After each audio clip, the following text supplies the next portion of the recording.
My name is Jim Kasper, representative from North Dakota. My hometown is Fargo.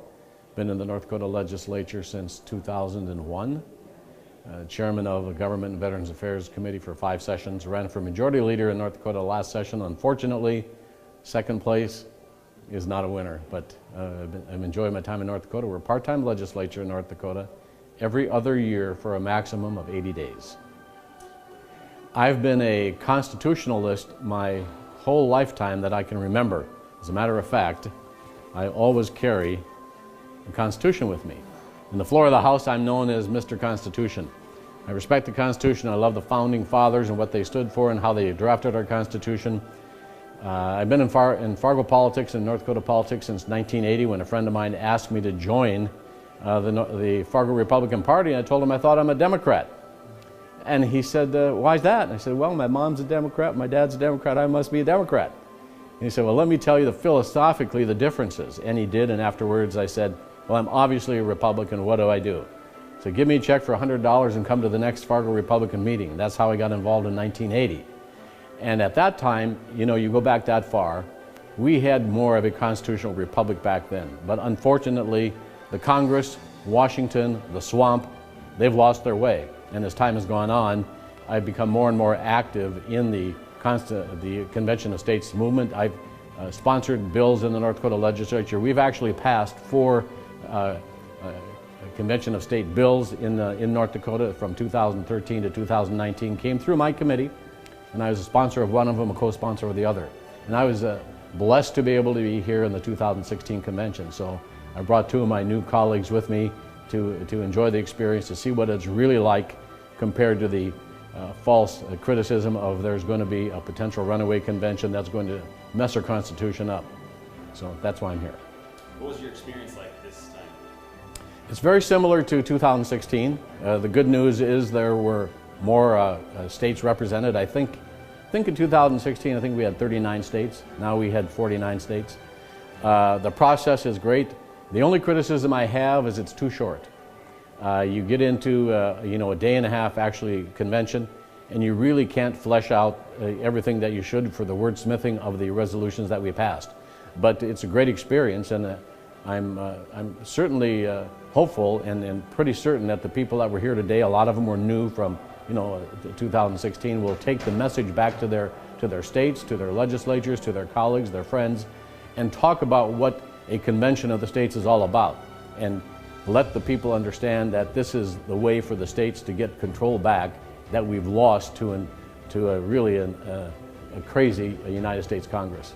Well, I was on the Federal Fiscal Restraint and Review and Jurisdictional Committee, and that was the last one that we heard, and I think we did really, really well.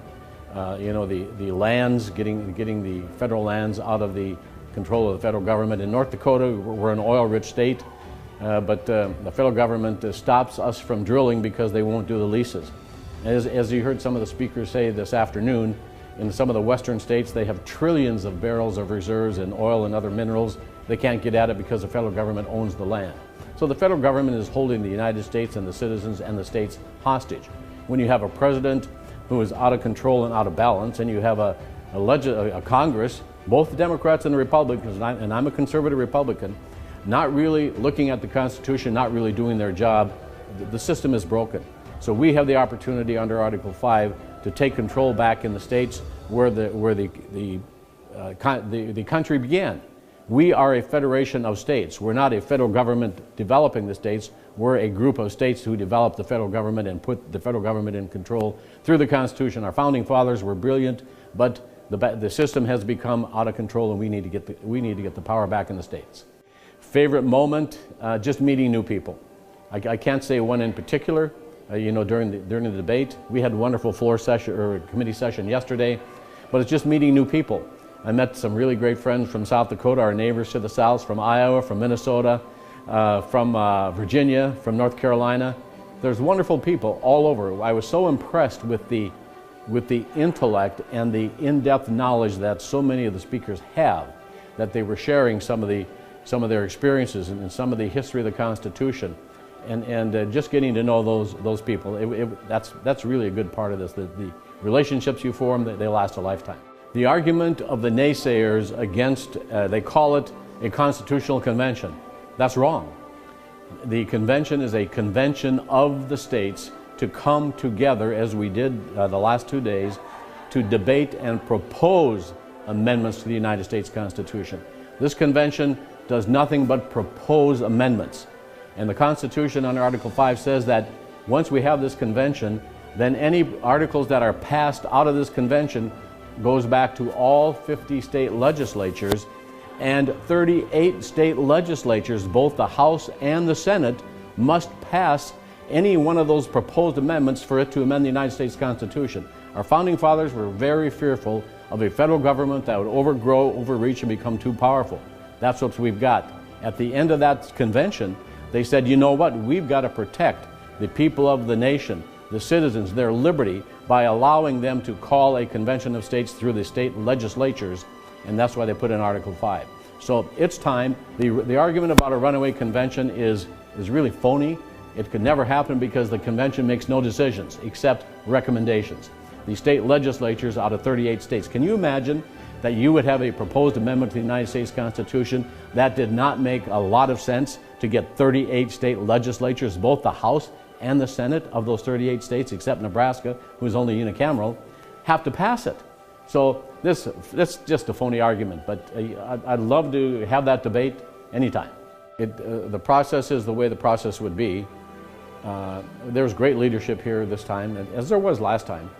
But again, just the speed. I didn't quite remember that it went that fast, but it really goes fast. And then today, the process where Woody Jenkins had to move it along pretty fast because we were running out of time.